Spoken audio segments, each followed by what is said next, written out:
Everyday life in Bondo Hospital. Patients hospitalized in the late stages of AIDS and doctors overwhelmed by the sheer volume of sick people they receive every day from the beaches. According to our data, most of the patients who come from the beach who are fishermen, most of them, around 70% of them, usually test positive. Why is that? Okay, according to what we realize, it's because of the activities that go on in the beach.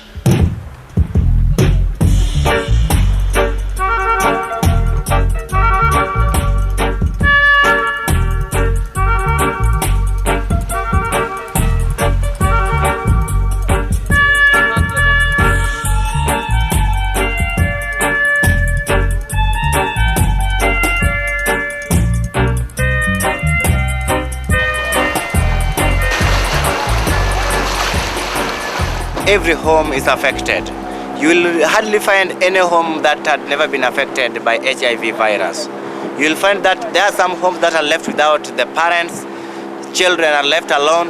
You will find that there are some homes that the children are only left with the grandees, no parents.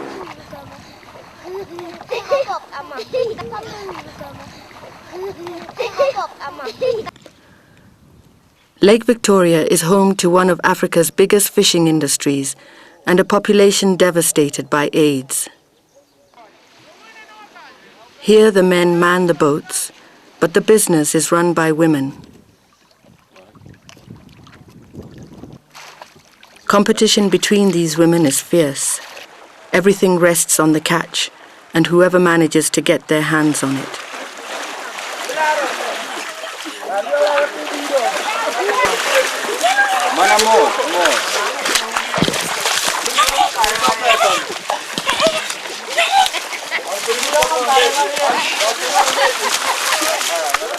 But an exploitative process of procurement has grown up around the industry, creating a system that has also played straight into the hands of the AIDS virus.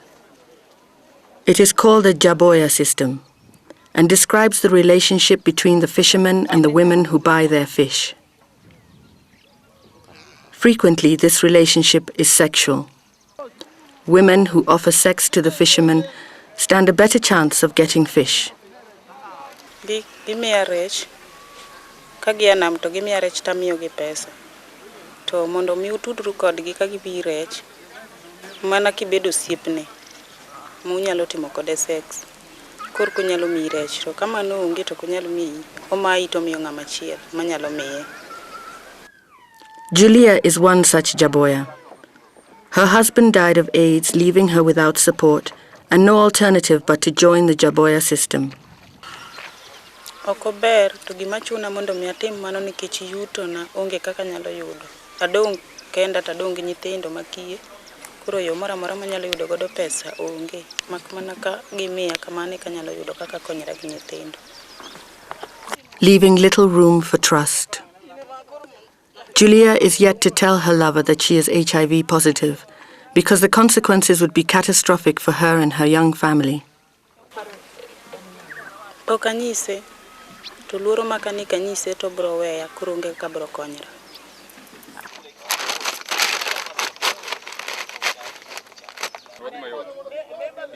And the sexual obligations of these women do not end with the fishermen. The fish must be transferred to market while it is still fresh. And competition for space on the roof of the bus can be just as intense as getting hold of the fish in the first place. This woman is one of the fish vendors. Kam toka biro, toka nyalo biro kupo. Koro inyalo mako siep gi ng'ato, mobedo chotni. Koro nyalo no kaka muni okapando ni reini kama ochuno time matek mondo mi reini obe.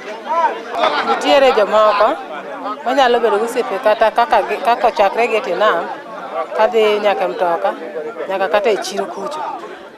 These practices serve to create a network of sexual contacts that have allowed the virus to not only take hold in this community, but also to wreak havoc.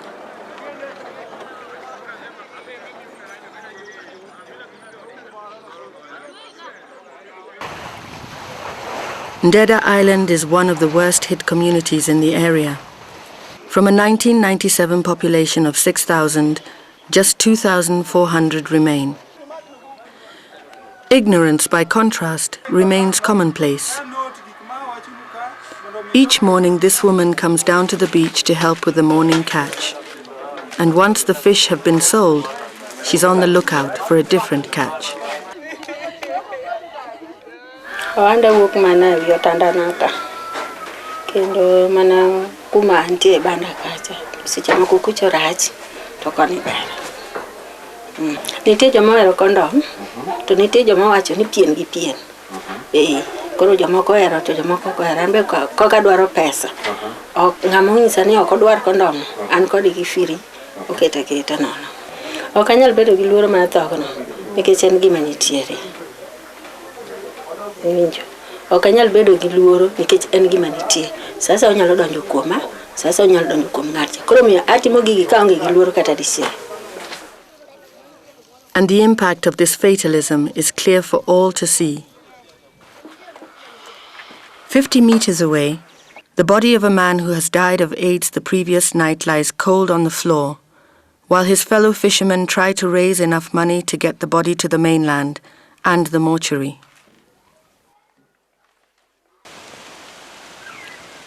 All around the lake stand the ruined houses of AIDS victims, victims as much of culture as disease.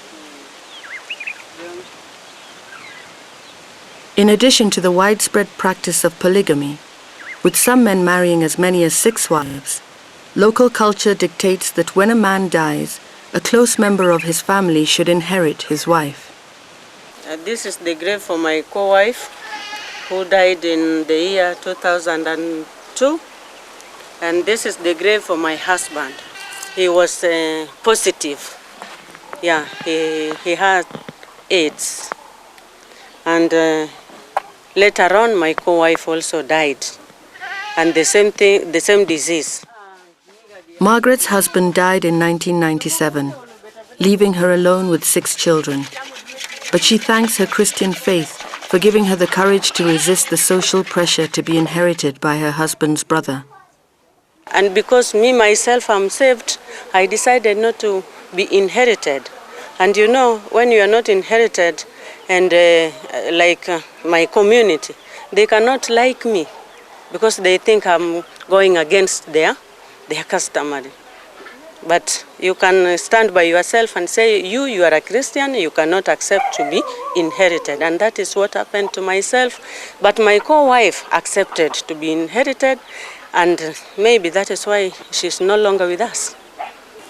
Margaret now looks after not only her own children, but those of her co-wife as well. It is a fate shared by many of her neighbors, who often call on Margaret for support. Her husband is the one who inherited my co-wife. And later on, he also died. So she's also a widow now. Margaret is herself HIV positive, and it is thanks to her enlightened attitude as well as the antiretroviral drugs that she takes that she is still alive.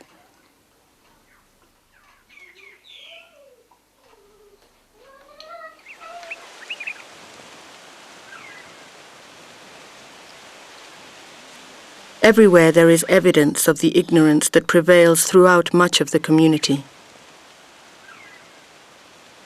Mark Onyango is the Assistant Chief of Ndeda Island. So this is the home of the Mr. Jojo Sindo, who died with his wives. This one home, one house. And here are the children and their grandmother. Here is Margareta Diambo Sindo with her grandchildren who left when the whole family died. And the girl here is cooking for the children in the home. Yes. No adults? No adult. No adult. Responsibility for this young family now falls on the shoulders of 14-year-old Beatrice, who since her parents died has been forced to drop in and out of school as she struggles to look after her siblings. Today, lunch for one must be shared by 6.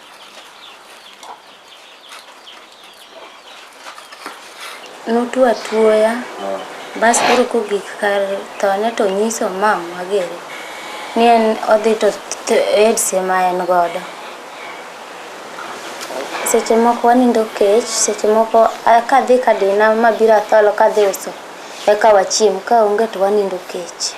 Wanyalo kata nindo kech ka nyuka mwamadho kwakwamoge od ng'ato. Beatrice tries to meet their needs with the little money she earns for smoking fish, but this puts her in daily contact with fishermen and leaves her vulnerable to the Jaboya system.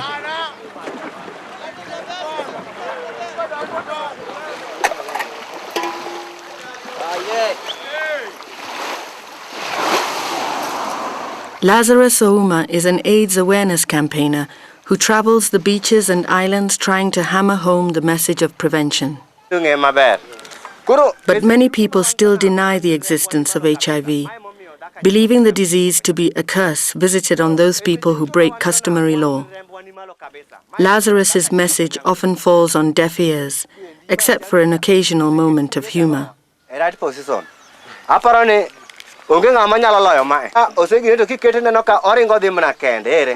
Very slowly. You cannot get a poor man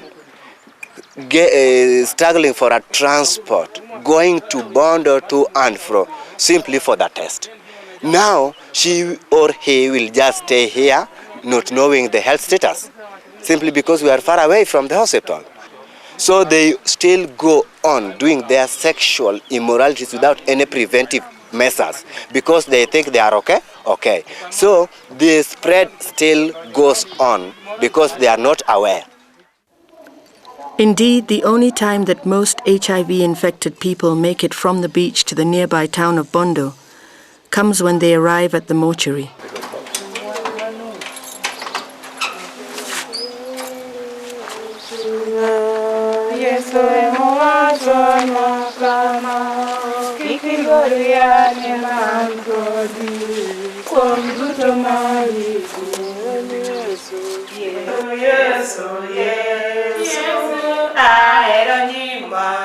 All these women have lost their husbands. All of them are HIV positive.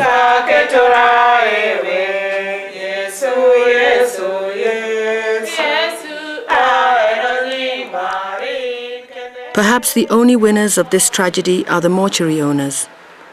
This man is a nurse by trade, but is working after hours at the family mortuary because of the sheer number of bodies they are receiving.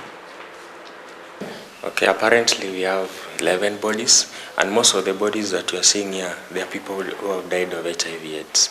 And day in, day out, people come here crying of this killer disease. It's terrible. It's creating havoc in this community. Most of our people, even the homes around, they are dying of this disease. If we don't get help or we find a proper way to curb this disaster, then I think the community is going to get distinct, to say the least. Many people here still believe AIDS is a curse, and they're right. More than 20 years after Lake Victoria was first hit with HIV, children still bury their parents.